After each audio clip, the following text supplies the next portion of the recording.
পদক্ষেপ সমালোচনা করি, কিন্তু বাংলাদেশের স্বাধীনতা যুদ্ধে বঙ্গবন্ধুর যে অবদান, এটা আমার এই ইতিহাস চর্চা বা আমার এই আপনার সাংবিধানিক ইতিহাস চর্চা এগুলির মধ্যে থেকে আরও বেশি পোক্ত হয়েছে। এবং আপনাকে জানিয়ে রাখি, এই বইটা আমি যাদেরকে উৎসর্গ করেছি তার মধ্যে বঙ্গবন্ধু শেখ মুজিবুর রহমানও আছেন।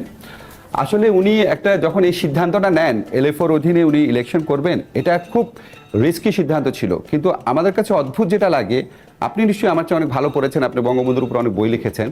উনি কিন্তু 1966 সনের থেকে 1972 সন পর্যন্ত ওনার জীবনে কোনো ভুল নাই এবং অবিশ্বাস্য সব প্রতিকূল পরিস্থিতিতে সবচেয়ে কারেক্ট সিদ্ধান্তগুলো নিয়েছেন এবং সবাই বিরোধিতা করেছে, কিন্তু উনি ওনার প্রশ্নে অটল থেকেছেন আর কি।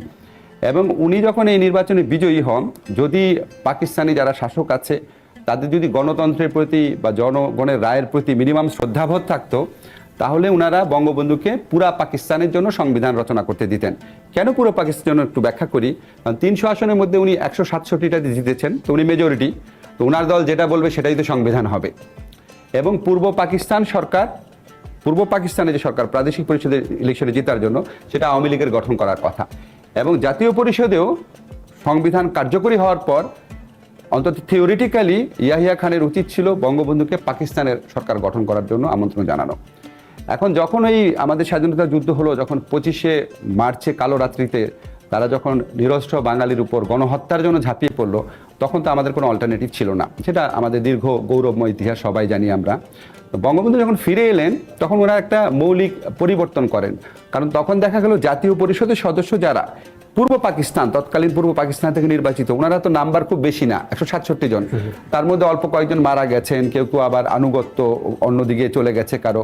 তো ওনারা একটা সিদ্ধান্ত নেন, অস্থায়ী সংবিধান যে আদেশ আছে আমাদের, সেটা রানের প্রাদেশিক পরিষদে যারা জিতেছিল তাদেরকেও এটাতে অন্তর্ভুক্ত করে নেন, যাতে আপনার জনপ্রতিনিধিত্বশীলতা বেশি থাকে, বেশি জনগণের প্রতিনিধি থাকে।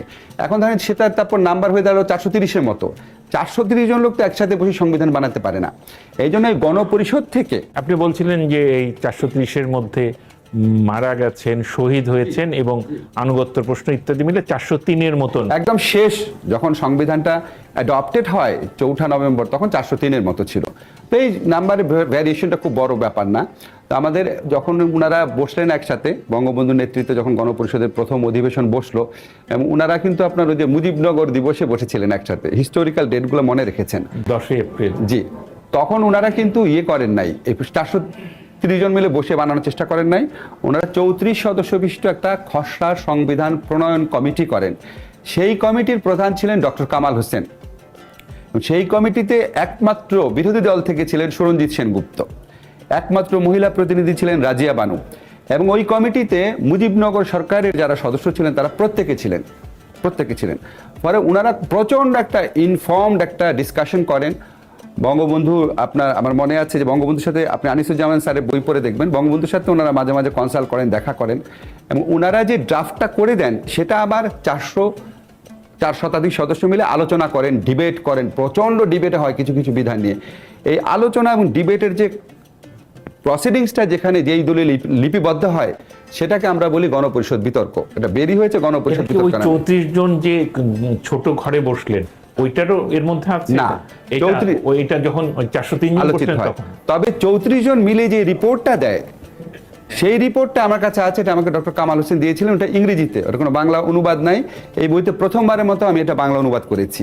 সাংঘাতিক রিসোর্সফুল একটা। 34 জন যে আপনার রিপোর্টটা দিয়েছে, এটা কেনই খুব ইম্পর্টেন্ট, আপনি খুব অবাক হয়ে যাবেন যে ওখানে 6 জন কিন্তু নোট অফ ডিসেন্ট দিয়েছিল। বঙ্গবন্ধুর আমলে গণতন্ত্র চর্চার সুযোগ অন্তত 72 সনে কতটুকু ছিল, সেটার প্রমাণ হচ্ছে ওখানে 6 জন নোট অফ ডিসেন্ট দিয়েছিল। তার মধ্যে 5 জন আওয়ামী লীগের সদস্য, শুধুমাত্র সুরঞ্জিত বিরোধী দলের সদস্য। এবং আওয়ামী লীগের সদস্যদের মধ্যে আমি ওনাদের নামও উৎসর্গের মধ্যে এনেছি।